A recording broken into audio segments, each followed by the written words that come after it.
7.2 નો છેલ્લો દાખલો એટલે કે ચેપ્ટર નો છેલ્લો દાખલો મેં તમને પ્રસ્તાવનાના વિડીયોમાં કીધું હતું. શું કીધું હતું? કે ક્ષેત્રફળ શોધવાનું. કોનું? સમબાજુ ચતુષ્કોણનું ક્ષેત્રફળ શોધવાનું. એ ક્ષેત્રફળ શોધવાનું સૂત્ર મેં તમને કીધું હતું. યાદ રાખજો, સમબાજુ ચતુષ્કોણ નું ક્ષેત્રફળ બરાબર 1/2 d1 d2. d1 d2 શું છે? વિકર્ણો છે. વિકર્ણો એટલે AC અને BD. AC અને BD. D એટલે ડાયાગોનલ થાય. ડાયાગોનલ એટલે વિકર્ણ થાય. તો d1 એટલે પહેલો વિકર્ણ AC, d2 એટલે બીજો વિકર્ણ BD. ઓકે, એટલે આપણે અહીંયા AC અને BD મેળવી નાખીએ.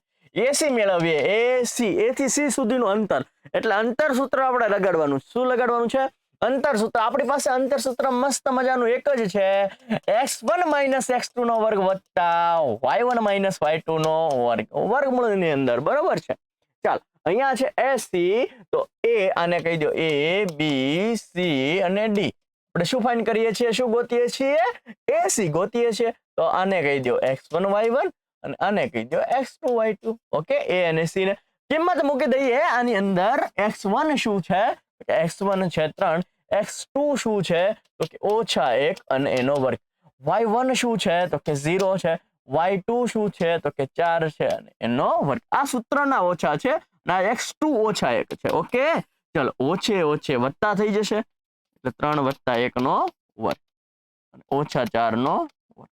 3 + 1 કેટલો થશે? 4 નો વર્ગ વત્તા -4 નો વર્ગ. શું મળશે? તો કે 4 નો વર્ગ 16, ઓછા નો વર્ગ એ વત્તા જે થઈ જાય, 4 નો વર્ગ પણ 16 થશે. 16 ને 16 32 થઈ જાય. 32 એટલે 16 દુ 32 અને આ 16 બહાર આવે તો 4 થઈ જાય, કારણ કે 16 નું વર્ગમૂળ 4 થાય ને પાછું. અને 2 as it is. તો આપણને મળી ગયું AC.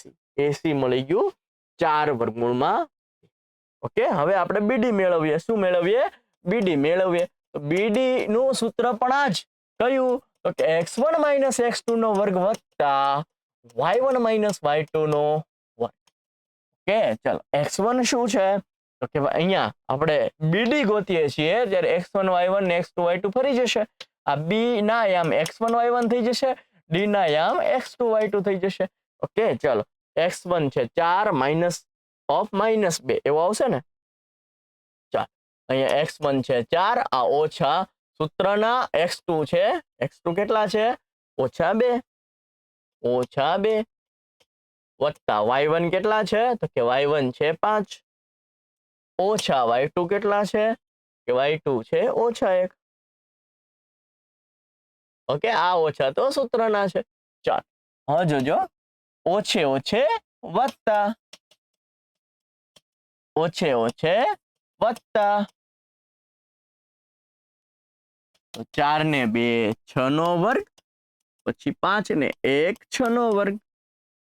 6 નો વર્ગ કેટલો થાય? 6 × 36. 6 નો વર્ગ કેટલો થાય? 6 × 36. 36 વત્તા 36 72. 72 ને લખાય 36 દુ 72. 36 બહાર આવશે તો 6 થઈ જશે.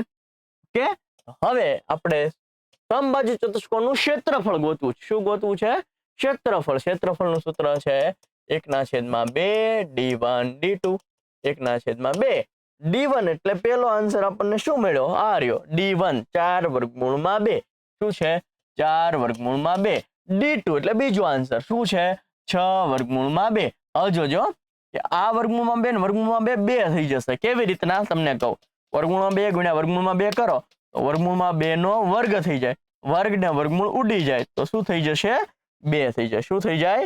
2 થઈ જાય. ઓકે, તો જોજો ખાસ 1/2 આમ નામ, આ 4 આમ નામ, આ 6 આમ નામ. વર્ગમૂળમાં 2 ગુણ્યા વર્ગમૂળમાં 2 કરો એ 2 થઈ જાય. કેમ થઈ જાય? મેં હમણાં બતાવ્યું. આ 2 ને આ 2 વયા ગયા તો 4 6 કેટલા થશે? 24. તો તમારું ક્ષેત્રફળ શું આવી ગયું? 1/2 d1 d2 કેટલું આવી ગયું? 24 યુનિટ. એકમનો વર્ગ. એકમનો શું થશે? વર્ગ થશે ને, કારણ કે સેન્ટીમીટર વર્ગ મીટર વર્ગ એવું આવે, આપણને ખબર ન હોય તો એકમનો વર્ગ આવું લખી શકાય.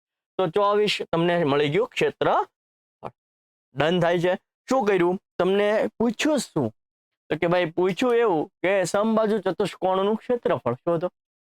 એનું સૂત્ર શું થાય? કે ક્ષેત્રફળનું સૂત્ર થાય 1/2 d1 d2. d1 d2 એટલે વિકર્ણનો ગુણાકાર. વિકર્ણો એટલે તો કે એસી અને બીડી. એસી અને બીડી આપણે ગોતવા પડશે તો કે ગોતવા પડશે. શેનાથી ગોતશું તો કે અંતરસૂત્રથી ગોતશું. કયું અંતરસૂત્ર તો કે વર્ગમૂળની અંદર x1 - x2 નો વર્ગ વત્તા y1 - y2 નો વર્ગ. એ સૂત્ર લગાડી એસી અને બીડી બંને મેળવી નાખશું. પછી 1/2 ગુણ્યા એસી ગુણ્યા બીડી ની અંદર મૂકી દેશું. કયા કયા જવાબ મળ્યા હતા તો કે એક પહેલો વિકર્ણ મળ્યો તો 4 વર્ગમૂળમાં 2 બીજો વિકર્ણ મળ્યો 6 વર્ગમૂળમાં 2. વર્ગમૂળમાં 2 વર્ગમૂળમાં 2 2 થઈ જાય, નીચેના 2 સાથે ઉડી જાય તો 4 ગુણ્યા 6 4 ગુણ્યા 6 કેટલો જવાબ આવશે? 24 જવાબ આવે. ડન થાય છે. અહીંયા 7.2 કમ્પ્લીટ થાય છે. ચેપ્ટર નંબર પ્રકરણ નંબર 7 કમ્પ્લીટ થાય છે.